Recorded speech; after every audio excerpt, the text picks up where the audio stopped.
السلام علیکم ورحمۃ اللہ وبرکاتہ۔ الحمد للہ رب العالمین والعاقبۃ للمتقین والصلاة والسلام علی رسولہ الامین وعلی آلہ وصحبہ اجمعین ومن تبعهم بإحسان إلى يوم الدین، اما بعد فاعوذ باللہ من الشیطان الرجیم وَإِذْ صَرَفْنَا إِلَيْكَ نَفَرًا مِنَ الْجِنِّ۔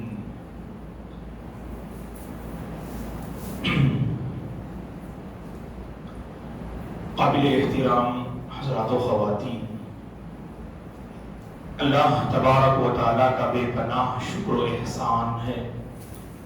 اس نے ہم سب کو رسول اللہ صلی اللہ علیہ وسلم کی حیات طیبہ معلوم کرنے کے لیے یہاں پر اس نے حاضری کی توفیق بخشی۔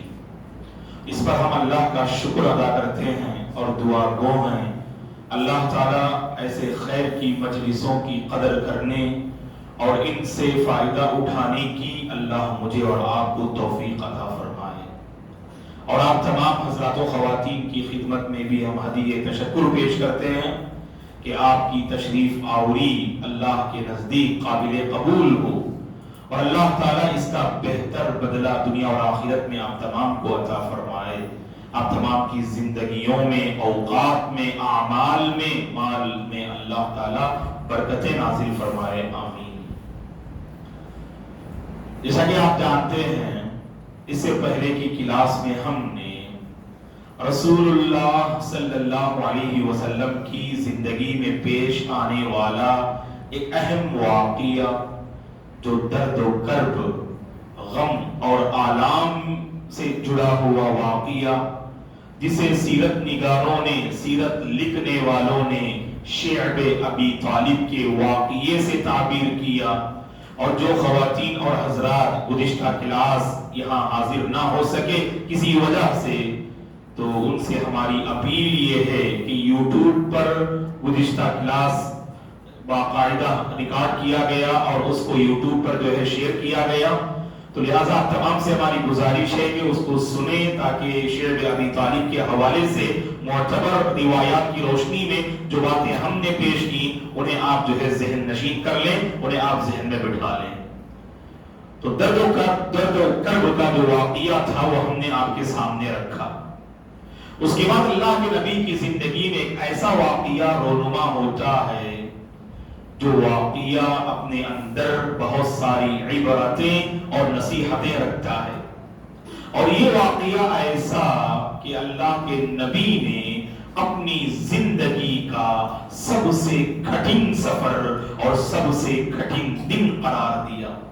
اس سے اندازہ لگا سکتے ہیں آپ کہ صلی اللہ علیہ وسلم نبی بنائے جانے سے پہلے 40 سال اور نبی بنائے جانے کے بعد 20 پر 3 سالہ زندگی آپ نے بسر فرمائی۔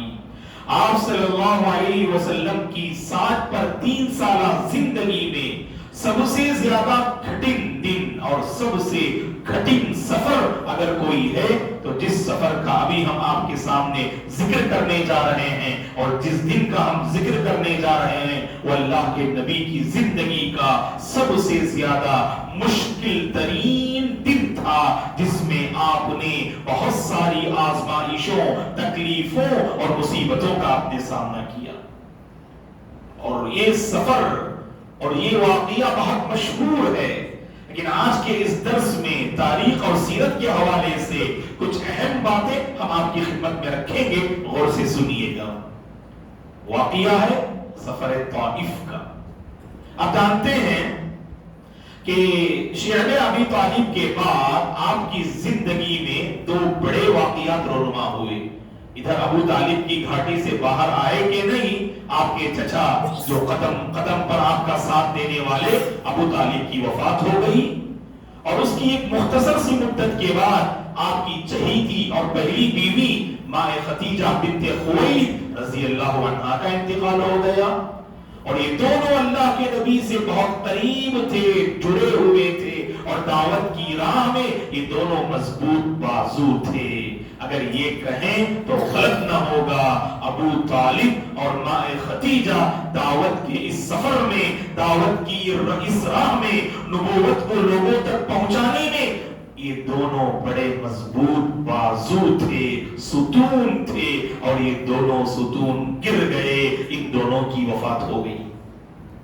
اور آپ کو یہ بھی بات معلوم ہونی چاہیے کہ کئی مرتبہ ہم نے آپ سے کہا تھا ابو طالب کا اللہ کے نبی کو پورا سپورٹ حاصل تھا، اسی لیے دشمنان اسلام اللہ کے نبی کو تکلیف پہنچانے میں تھوڑا سوچتے تھے، کیونکہ ابو طالب معاشرے کے بڑے با اثر و رسوخ انسان، لوگ آپ کی عزت کرتے، آپ کا احترام کرتے۔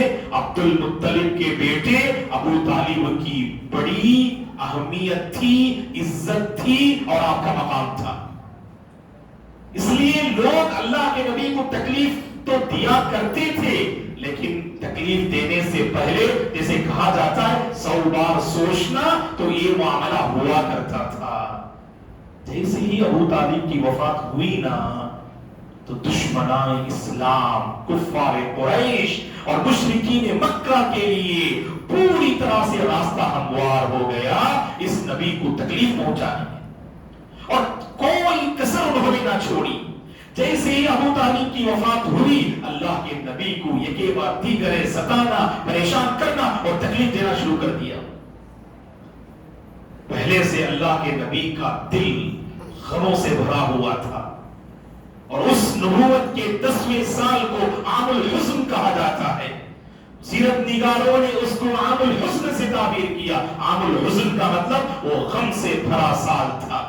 ابو طالب کی گھاٹی میں آپ مختلف تکلیفیں برداشت کرتے رہے، اور اس کے بعد ابو طالب کی وفات، ماں خدیجہ کی وفات، اللہ اکبر، ہم بیان نہیں کر سکتے اپنے الفاظ سے اللہ کے نبی کا دل کس قدر غموں سے بھرا ہوا تھا۔ اور دوسری طرف کفار قریش کی یکے بعد دیگر اللہ کے نبی کو تکلیف جو ہے پہنچانا اور آپ کو تکلیفیں دینا، اس لیے اللہ کے نبی نے ارادہ کیا کہ مکہ چھوڑتے ہیں اور طائف کا سفر کرتے ہیں۔ یہاں غور سے سنیے گا کہ مکہ چھوڑ کر طائف جاتے ہیں، کیوں؟ طائف میں ایک قبیلہ تھا جو بہت اہم قبیلہ، بنو ثقیف۔ بنو ثقیف کا قبیلہ طائف میں آباد تھا۔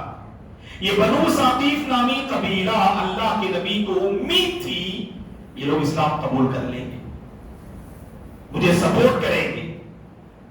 تو دیکھیے دوستو،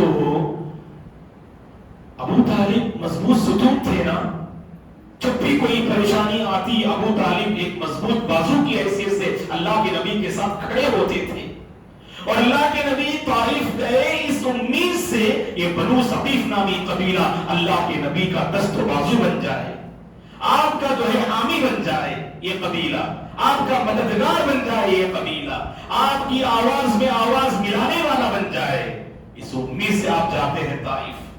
اور بنو ثقیف کے سردار، اس وقت بنو ثقیف کے 3 سردار تھے اور یہ تینوں بھائی تھے، اور یہ تینوں بھائی پورے طائف پر حکمرانی کر رہے تھے۔ پہلے قبیلے کے سردار سے آپ نے ملاقات کی، 3 جو ہے سردار تھے اور تینوں بھائی تھے۔ یہ 3 کون تھے؟ عمر بن عمیر کے تینوں بیٹے تھے، عمر بن عمیر کے یہ تینوں بیٹے تھے، اور تینوں سردار ان کے نام کیا تھے؟ ایک سردار کا نام عبد یا لیل، عبد یا لیل اس کا نام تھا، اور دوسرے سردار کا نام تھا حبیب، اور تیسرے سردار کا نام تھا مسعود۔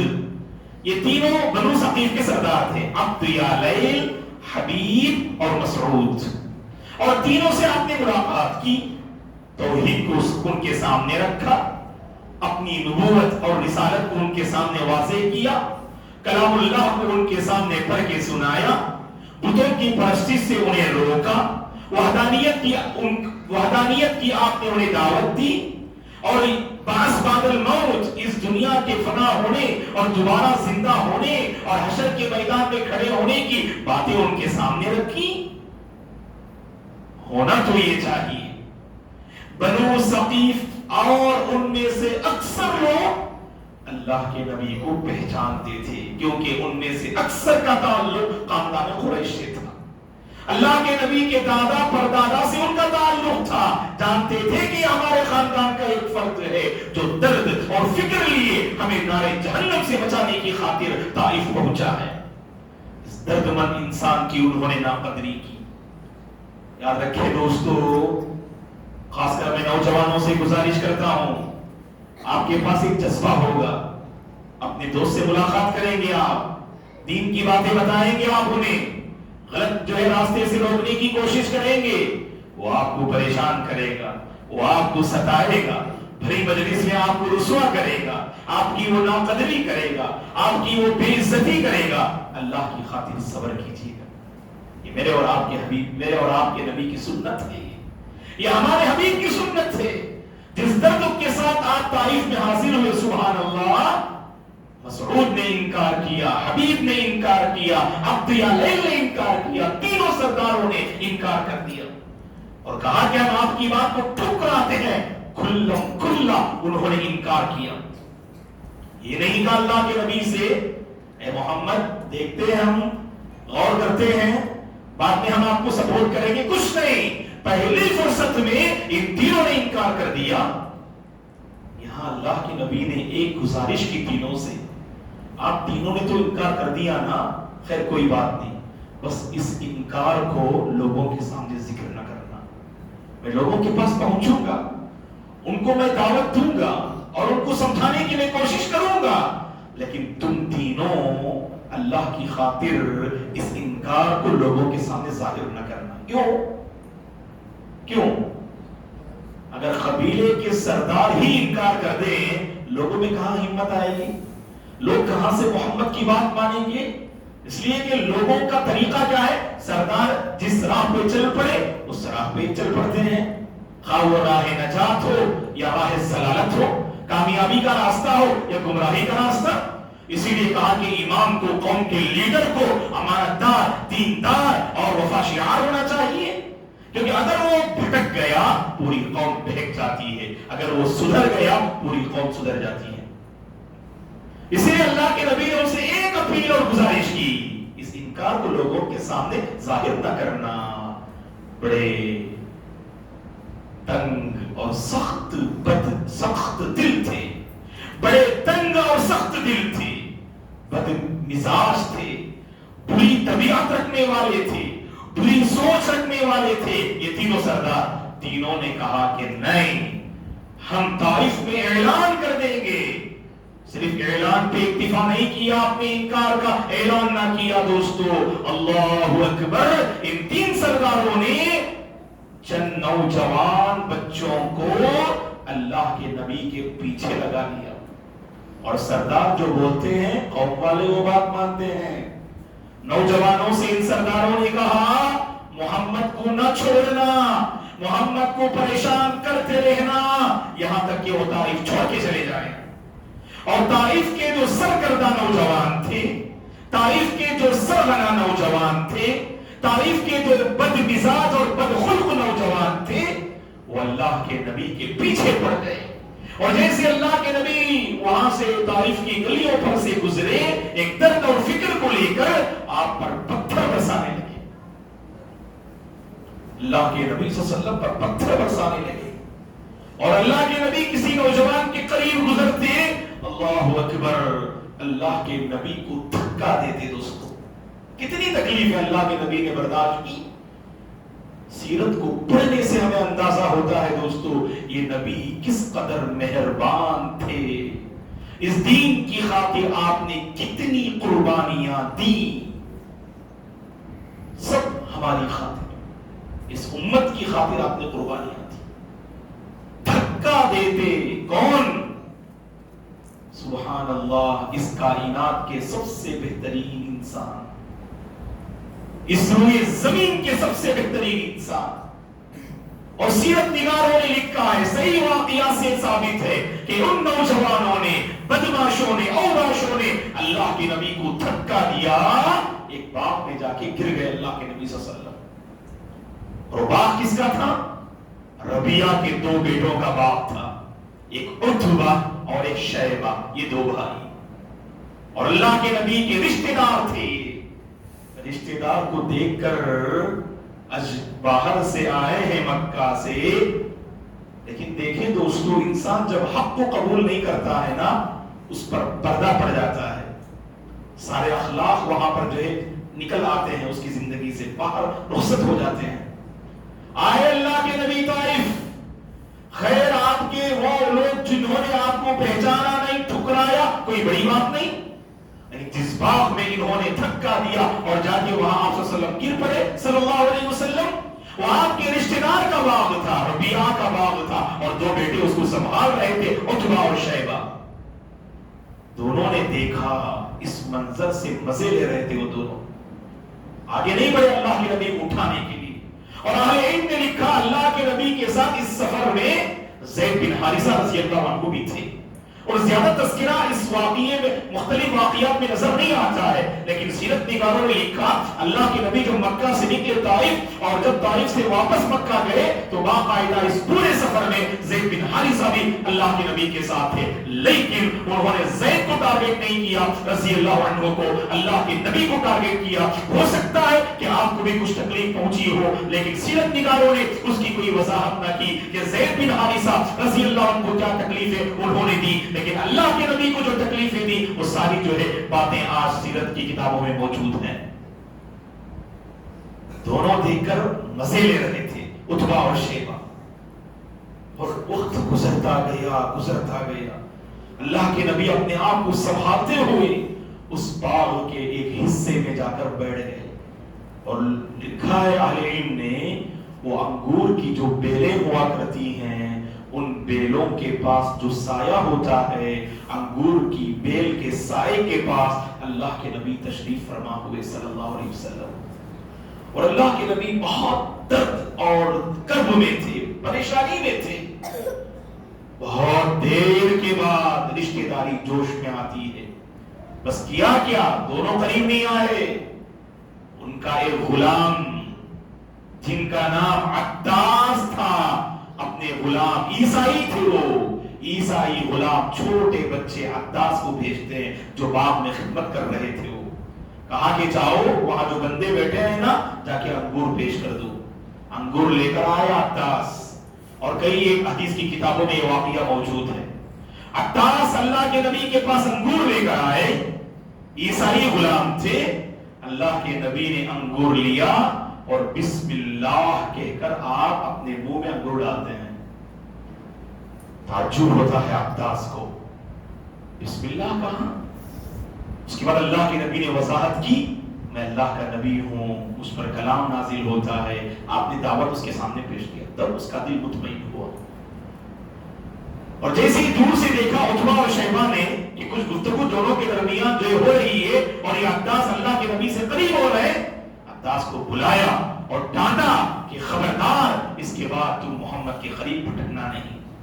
اللہ کے نبی نے جو تھوڑی دیر گفتگو کی نا، عطاس کے دل میں آپ کی باتیں ایسے اثر انداز ہوئی، اللہ اکبر، سفر طائف آپ کا کامیاب ہو گیا۔ عطاس اسلام قبول کر لیا دوستو، اللہ اکبر۔ یہ سفر طائف کی کامیابی کی سب سے بڑی دلیل ہے، یہ کوئی اور اسلام قبول نہیں کیے سفر طائف میں، عطاس اسلام قبول کر لیے۔ اور جیسے ہی اللہ کے نبی صلی اللہ علیہ وسلم باغ سے باہر نکلے، پہلے سے ان کی جو پلاننگ تھی 3 سرداروں کی، باغ سے باہر نکلتے ہوئے جو راستہ ہے نا، وہ راستے کے ایک دونوں طرف نوجوانوں کو بٹھا دیا۔ باغ کے باہر جو نکلنے کا راستہ تھا، جس پر اللہ کے نبی صلی اللہ علیہ وسلم باہر ابھی گزرنے والے تھے، اس راستے کے دونوں کنارے نوجوانوں کو بٹھا دیا اور کہا جیسے اللہ کے نبی باہر نکلے نا، پتھر برسانا شروع کرو۔ یہیں پر دوستو تاریخ انسانی کا اور اللہ کے نبی کی زندگی میں پیش آنے والا بڑا ہی عجیب و غریب واقعہ ہے۔ اور سیرت نگاروں نے لکھا ہے کہ اللہ کے نبی صلی اللہ علیہ وسلم جیسے ہی باغ سے باہر نکلے تو طائف کے ان اوباشوں نے آپ پر حملہ کرنا شروع کر دیا، پتھر برسایا، پتھر پھینکنا شروع کیا اور ٹارگٹ آپ کے قدم مبارک کو کیا۔ قدم مبارک پر ایک بعد دیگر پتھر کے ذریعے وار کرتے گئے، سنگ باری ہوتی گئی وہاں پر، اور نتیجے میں اللہ کے نبی کا قدم مبارک خون سے لہو لہان ہو گیا۔ کسی طرح اللہ کے نبی صلی اللہ علیہ وسلم وہاں سے نکلے، اور جب قرن الثعالب نامی مقام پہ پہنچے، صحیح بخاری اور مسلم کی حدیث میں ہم آپ کے حوالے کر رہے ہیں، غور سے سنیے۔ اور جیسے قرن الثعالب ایک مقام کا نام ہے، یہ بہت اہم مقام ہے، ذہن میں رکھیے گا۔ قرن الثعالب نامی مقام پہ اللہ کے نبی پہنچے تو صحیح بخاری مسلم کی حدیث ہے، ماں عائشہ رضی اللہ عنہا فرماتی ہیں، احد کی لڑائی کے بعد میں نے اللہ کے نبی سے پوچھا، مدنی زندگی میں پیش آنے والا یہ دوسرا واقعہ تھا، بدر کا واقعہ پہلا سن 2 ہجری میں، احد کا واقعہ دوسرا جو سن 3 ہجری میں۔ انشاءاللہ رمضان کے بعد وہ سب تفصیل ہم معلوم کریں گے انشاءاللہ، اگر زندگی باقی رہی تو گویا کہ احد کے واقعے کے بعد ماں عائشہ رضی اللہ، آپ جانتے احد کے واقعے میں دوسرے راؤنڈ میں اللہ کے نبی کو بڑی تکلیف ہوئی، اس قدر تکلیف ہوئی اللہ کے نبی کے سامنے کے دانت شہید ہو گئے، آپ کی پیشانی زخم آلود ہو گئی، اور آپ ایک گڑھے میں جا کر گر گئے صلی اللہ علیہ وسلم۔ اس واقعے کے بعد ماں عائشہ صدیقہ بنت صدیق ام المؤمنین ام عبداللہ رضی اللہ عنہ پوچھتی ہیں، اللہ کے نبی آپ کی زندگی میں احد سے بڑھ کر کوئی تکلیف دہ دن گزرا ہے، یا احد کا دن ہی بہت تکلیف دہ تھا، تکلیف دینے والا تھا؟ اللہ کے نبی نے فرمایا، اے عائشہ، احد کے دن سے بڑھ کر تکلیف دہ دن آپ نے فرمایا طائف کا دن ہے، جب عبد یالیل مسعود اور حبیب کے لوگوں نے مجھے تکلیف دی، اور اسی واقعے کو آپ نے نقل کیا وہاں پر، اور آپ کی زندگی کا سب سے زیادہ جو ہے یعنی تکلیف کا دن تھا، صحیح بخاری مسلم کی حدیث ہے۔ اور آپ نے آگے فرمایا، میں وہاں سے آگے بڑھتا گیا اور قرن الثعالب پر پہنچا تو میں نے دیکھا کہ آسمان پر بادل منڈلا رہا ہے، اور جیسے میں نے بادل کو دیکھا تو بادل میں جبریل علیہ السلام مجھے نظر آئے، صحیح بخاری مسلم کی حدیث، اور جبریل علیہ السلام نے اللہ کے نبی کو آواز دی، اے محمد آپ پہ سلامتی ہو، اور ادھر دیکھو پہاڑوں کے فرشتے آپ کے منتظر ہیں، اے نبی پہاڑوں کے فرشتے آئے ہوئے ہیں جو آپ کے حکم کا انتظار کر رہے ہیں۔ اور جیسے ہی حضرت جبریل علیہ السلام نے یہ بات کہی، اللہ کے نبی نے اس پار دیکھا تو پہاڑوں کا فرشتہ وہاں موجود تھا، انہوں نے اللہ کے نبی سے کہا، اے محمد السلام علیکہ یا محمد، اے محمد آپ پر سلامتی ہو، اللہ کی طرف سے میں بھیجا گیا ہوں، اللہ کا یہ حکم ہے کہ بس آپ مجھے حکم دیجئے گا، طائف کی یہ بستی جو 2 پہاڑوں کے درمیان میں ہے، آپ اگر اجازت دیں تو میں اس بستی کو جو 2 پہاڑوں کے درمیان میں ہے کچل کے رکھ دیتا ہوں۔ اطبق علیہم الاخشبین کے الفاظ آتے ہیں کہ اس بستی کو جو 2 پہاڑوں کے درمیان میں، 2 پہاڑوں کے نام بھی سن لیجئے گا، 2 پہاڑوں کے نام کیا تھے؟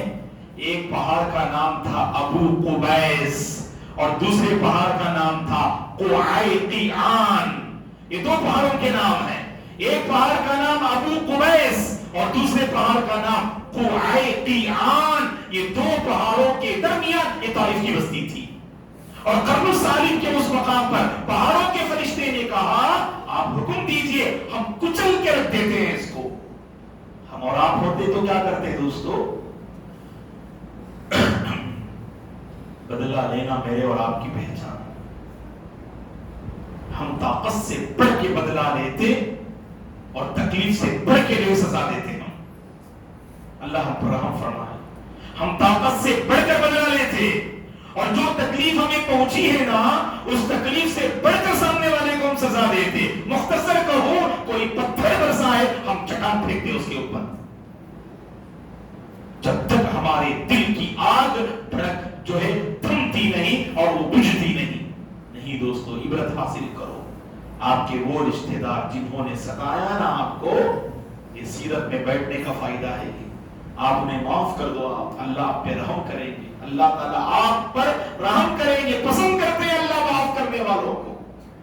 اللہ کے نبی چاہتے تو صرف اشارہ فرماتے تو طائف کی بستی وہاں پر کچل دیتے وہ پہاڑوں کے فرشتے. آج طائف کا نام ہی نہیں ہوتا. طائف کو لوگ عبرت کی نگاہ سے دیکھ کر گزر جاتے. جیسے قوم عاد قوم سمود پر اللہ کا عذاب نازل ہوا ویسے اللہ کا عذاب اس طائف پہ نازل ہوتا. آج لوگ عبرت کی نگاہ سے دیکھ کر وہاں سے گزر جاتے. اللہ کے نبی نے جو الفاظ کہے نا صحیح بخاری مسلم کے واللہ سونے کے حروف سے لکھے جانے کے قابل ہے. اللہ کے نبی نے کہا بل ارجو ان یخرج اللہ من اسلامہم من یعبد اللہ وحدہ لا یشرک بہ شیئا. اللہ کے نبی نے کہا اللہ کی ذات سے میں امید رکھتا ہوں اللہ ان طائف والوں کی نسل میں ان طائف والوں کی نسل میں اولاد میں ایسے لوگوں کو اللہ لے آئے گا جو صرف ایک اللہ کی عبادت کرے گی اور اس کے ساتھ کسی کو شریک نہیں ٹھہرائے گی. آج طائف کی پوری بستی مسلمانوں سے کچا کچ بری ہوئی ہے. اللہ اکبر. یہ اللہ کے نبی کی امید اور آپ کی دعاؤں کا نتیجہ ہے دوستو. اور قرن الصالب سے یہ دعائیں دیتے ہوئے اللہ کے نبی آگے بڑھ گئے. تو یہ پیغام لیتے جائیے معاف کرنے کا ہنر اپنے اندر پیدا کیجئے. وما زاد اللہ عبدا بعفو الا عزا. اللہ کے نبی نے فرمایا اللہ تعالیٰ اگر آپ کسی کو معاف کرتے ہیں نا آپ کم نہیں ہو جاتے. آپ عزت میں لوگ کیا سمجھتے میرے پریسٹیج کا مسئلہ کیا میرے ایگو کا مسئلہ کیا میں اگر معاف کر دوں میں گویا کہ گھٹ گیا. نہیں دوستو آپ معاف کریں گے نا صحیح مسلم کی حدیث ہے اللہ آپ کو اور اونچا کریں گے انشاءاللہ اور بڑھائیں گے انشاءاللہ. اللہ آپ کو یہ جذبہ ہمیشہ اپنے اندر رکھو دوستو. اللہ ہمارے بہت سارے پرابلم سالو کر دیں گے انشاءاللہ. اللہ کے نبی آگے بڑھے. ایک اور واقعہ یہاں پیش آتا. اللہ کے نبی جب آگے بڑھے وادی نخلا کے پاس رکے. وادی نخلا ایک مقام کا نام جو مکہ کے بالکل قریب ہے. یہاں ایک واقعہ پیش آتا. اللہ کے نبی صلی اللہ علیہ وسلم وادی نخلا میں فجر کی نماز ادا کر رہے تھے. جنوں کی ایک جماعت آ گئی. جن جانتے نا آپ لوگ جن شیطان سے معلوم بچوں کو تو معلوم ہے کہ نہیں. تو جن یہ بات یاد رکھو ہمارے نبی جیسے انسانوں کے نبی تھے نا اسی طرح سے آپ جنوں کے بھی پیغمبر تھے آپ صلی اللہ علیہ وسلم. تو لہذا جو جن تھے یہ پہلا واقعہ تھا جو ہم تاریخ میں پڑھتے ہیں سیرت میں پڑھتے ہیں. اللہ کے نبی جب طائف کے قریب وادی نخلا میں آپ چند دن ٹھہرے تو وہاں پر جنوں کی ایک جماعت پہنچتی ہے اور اللہ کے نبی جب قرآن پڑھ رہے تھے نماز میں اس قرآن کو غور سے سن رہے تھے. وَإِذْ صَرَفْنَا إِلَيْكَ نَفَرًا مِنَ الْجِنِّ يَسْتَمِعُونَ الْقُرْآنَ فَلَمَّا حَضَرُوهُ قَالُوا أَنصِتُوا فَلَمَّا قُضِيَ وَلَّوْا إِلَىٰ قَوْمِهِمْ مُنذِرِينَ. اللہ کے نبی جب قرآن کو پڑھ رہے تھے نا غور سے سن رہے تھے. جنوں کی جماعت اللہ نے 20-25 پارے میں سورہ احقاف میں اس واقعے کو نقل کیا اور ان جنوں نے دوسروں سے کہا کہ خاموش رہو قرآن کی تلاوت ہو رہی ہے. اور جب اللہ کے نبی صلی اللہ علیہ وسلم نے قرآن کی تلاوت آپ سے فارغ ہوئے اور بعض روایات میں ہے کہ آپ سے ملاقات کی آپ نے انہیں اسلام کی دعوت دی اس کے بعد داعی بن کے نکلے آپ اللہ کے نبی سے اور اپنی قوم میں جن جاتے ہیں. جیسے ہماری قوم ہے نا ویسے جنوں کی بھی قوم ہے جنوں کی بھی جماعت ہے. جیسے ہم میں سے کافر مشرک مومن فرما بردار نافرمان ہے نا ویسے جنوں میں بھی مشرک ہیں مومن ہیں فرما بردار ہیں نافرمان ہیں. یہ سب کچھ جنوں میں بھی موجود ہیں. جیسے اللہ نے جنت و جہنم انسانوں کے لیے تیار کر کے رکھا ہے اسی طرح اللہ نے جنت و جہنم جنوں کے لیے بھی تیار کر کے رکھا ہے. فوراً یہ جن جاتے ہیں اپنی قوم اور اپنی جماعت میں داعی بن کے جاتے اور کہتے قل اوحی الی انہ استمع نفر من الجن فقالوا انا سمعنا قرانا عجبا یہدی الی الرشد فآمنا به ولن نشرک بربنا احدا. اللہ اکبر. قوم میں جاتے ہیں اور اپنی توحید کا اعلان کرتے ہیں ہم اس قرآن پر ایمان لائے اللہ پہ ایمان لائے اور اللہ کی قسم ہم زندگی بھر کبھی اللہ کے ساتھ شرک نہیں کریں گے. اور قوم والوں کو توحید کی دعوت دیتے ہیں. اس کے بعد اللہ کے نبی صلی اللہ علیہ وسلم مکہ کیسے داخل ہوتے ہیں داخل ہونے میں کیا رکاوٹ تھی اور داخل ہونے کے بعد آپ کی زندگی میں پیش آنے والا ایک اور اہم واقعہ وہ انشاءاللہ ہم اگلی کلاس میں معلوم کرتے ہیں. اللہ سے ہماری دعا ہے رسول اللہ صلی اللہ علیہ وسلم کی زندگی میں جو عفو درگزر کا پہلو نمایاں ہے, معاف کرنے کا پہلو جو نمایاں ہے, دوسروں کو دعائیں دینے کا پہلو جو نمایاں ہے, اللہ تعالی ہم سب کو اس پہلو پر توجہ دینے کی توفیق عطا فرمائے, عفو درگزر سے کام لینے کی توفیق عطا فرمائے, اوروں کو معاف کرنے کا ہنر اللہ ہم سب کے اندر پیدا فرمائے. اور اللہ تعالیٰ اگر کوئی ہمیں بد دعا بھی دے, دعاؤں سے نوازنے کی اللہ توفیق عطا فرمائے. زحمت سے کوئی مقابلہ کرے, رحمتوں کے ساتھ مقابلہ کرنے کی اللہ ہم سب کو توفیق عطا فرمائے. ہم میں سے جو پریشان حال ہیں اللہ سب کی پریشانی کو دور فرمائے, جو تندرست ہیں اللہ ان کی تندرستی کو دور فرمائے, جو مقروض ہیں اللہ قرض کے بوجھ کو ہلکا فرمائے, اور جو کاروبار اور تجارت کے مسائل میں پریشان ہیں اللہ ان کے کاروبار اور تجارت میں برکت دے, اور جو صحت کے معاملے کو لے کر پریشان ہیں اللہ انہیں شفاء عاجلہ اور کاملہ نصیب فرمائے. ہم سب کی زندگی میں اللہ سکون نازل فرمائے, برکتیں نازل فرمائے, ایمان والی زندگی اللہ مجھے اور آپ کو نصیب فرمائے. آمین. جزاکم اللہ خیرا. جیسا کہ امام صاحب حفظہ اللہ نے نماز عشاء کے بعد دو اہم اعلان آپ کی خدمت میں رکھا, ہم ناظم سمجھتے ہیں کہ اس کو دوہرا دیں. پہلا اعلان یہ ہے حضرات و خواتین, کل انشاءاللہ عمر آباد کی مسجد میں عصر کی نماز کے بعد سے عشاء تک ایک اہم تذکیری اور دینی پروگرام منعقد ہوگا. لہذا تمام حضرات و خواتین سے ہم شرکت کی اپیل کرتے ہیں کہ بہت سے علماء کرام تشریف لا رہے ہیں اس دینی پروگرام میں. عصر کے بعد سے بڑے اہم ٹاپکس ہیں, لہذا تمام سے ہم اپیل کرتے ہیں کہ اس پروگرام میں شریک ہونے کی کوشش کریں تاکہ ہمارے ایمان میں اور اضافہ ہو. اور دوسرا اعلان یہ ہے کہ جیسا کہ امام صاحب نے کہا کہ انشاءاللہ کل سے مسجد ہدا میں عشاء کی اذان 8 بجے ہوگی اور عشاء کی جماعت 8:15 بجے ہوگی, اور انشاءاللہ ہماری اس مسجد میں اس پروگرام کی خاطر انشاءاللہ یہی وقت رہے گا. اگر عمر آباد کی مسجد میں 8:30 بھی ہو جائے یہاں 8:15 بجے کی جماعت ہوگی. عمر آباد کی مسجد میں اگر 8 بجے کی جماعت ہو جائے تو یہاں 8:15 بجے ہوگی. اگر کسی وجہ سے ہمیں بدلنا پڑے تو بیفور ہم انشاءاللہ آپ کو انفارم کریں گے, ٹھیک ہے نا. ورنہ ہمارا پروگرام آپ ذہن میں بٹھا لیجئے گا کہ 8:15 بجے یہاں جماعت ہوگی انشاءاللہ. کبھی کسی وجہ سے موسم کی وجہ سے اگر بدلنا رہا تو انشاءاللہ بیفور ہم آپ کو انفارم کریں گے. بس آپ یہ لے کے چلیں انشاءاللہ ہمارا پروگرام 8:15 بجے جو عشاء کی اذان ہوگی اس کے ختم ہونے کے بعد 8:30 بجے کے آس پاس انشاءاللہ یہ پروگرام شروع ہو جائے گا. جزاکم اللہ خیرا. الحمدللہ کل کے پروگرام کے لیے یہاں کی جو خواتین ہوگی انشاءاللہ تو ان کے لیے آٹو کا بھی انتظام ہے. 4:15 بجے جماعت ہے الحمدللہ. تو آپ کوشش کریں کہ مسجد عمر آباد میں نماز پڑھ لیں انشاءاللہ, اس کے بعد انشاءاللہ پروگرام شروع ہو جائے گا. تو آٹو کا بھی انتظام ہے, تو نماز سے پہلے جماعت سے پہلے انشاءاللہ 4:05 4:10 کے آس پاس انشاءاللہ آٹو کا انتظام بھی رہے گا یہاں پر. تو آج کا جو سوال ہے وہ نوٹ کر لیں, گزشتہ لاسٹ کلاس سے متعلق سوال انشاءاللہ آسانی رہے گا. ایک اہم واقعہ جیسے میں نے اشارہ بھی کیا, ابو طالب کی گھاٹی میں اللہ کے نبی اور آپ کے ساتھ کافروں اور مسلمانوں کو بہت ساری تکالیف میں جو ہے ڈالا گیا. سوال یہ ہے ابو طالب کی گھاٹی میں 2 خاندان والے اللہ کے نبی کے شریک تھے. سوال یہ ہے وہ 2 خاندان والے کون ہیں, کیونکہ اللہ کے نبی کے بہت سارے مطلب جو قبیلے اور خاندان کے ہیں, تو 2 قبیلوں کا نام میں نے ذکر کیا, وہ 2 خاندان والے کون ہیں. اور دوسرا سوال یہ ہے کہ اللہ کے نبی اور آپ کے ساتھ جڑے لوگ اس گھاٹی میں کتنے سال رہے. اور تیسرا سوال یہ ہے کہ اس واقعے کے بعد جب مائے خدیجہ کی وفات ہوئی اللہ کے نبی نے خاتون سے نکاح کیا, ایک عورت سے آپ نے نکاح کیا جو آپ کی دوسری بیوی تھی, اس بیوی کا نام کیا ہے. تو گویا کہ 3 جو سوال کے پہلو ہیں. جواب دینے والے تیار ہو بیٹھے, ادھر بیٹھو, انتظار کرو, آرام سے بیٹھو. تو سوال کا پہلا سوال کیا کہ 2 خاندان والے کیا ہیں, کون ہیں. 2 خاندان کا نام ذکر کرو جو اللہ کے نبی کے ساتھ اس گھاٹی میں شریک تھے. اور دوسرا سوال کیا کتنے سال رہے اللہ کے نبی اس گھاٹی میں, کتنے سال تکلیف برداشت کرتے رہے. اور تیسرا سوال کیا کہ وہ کون خاتون ہیں جن سے اللہ کے نبی نے نکاح کیا جو آپ کی دوسری زوجہ محترمہ ام المؤمنین رضی اللہ عنہا ہیں. تو ابھی ہم انعام ایک منٹ انتظار کرو بیٹے, ابھی ہم انعام حوالے کر دیں گے انشاءاللہ. جو گزشتہ بار انعام جو حاصل کیے جو مستحق تھے الحمدللہ,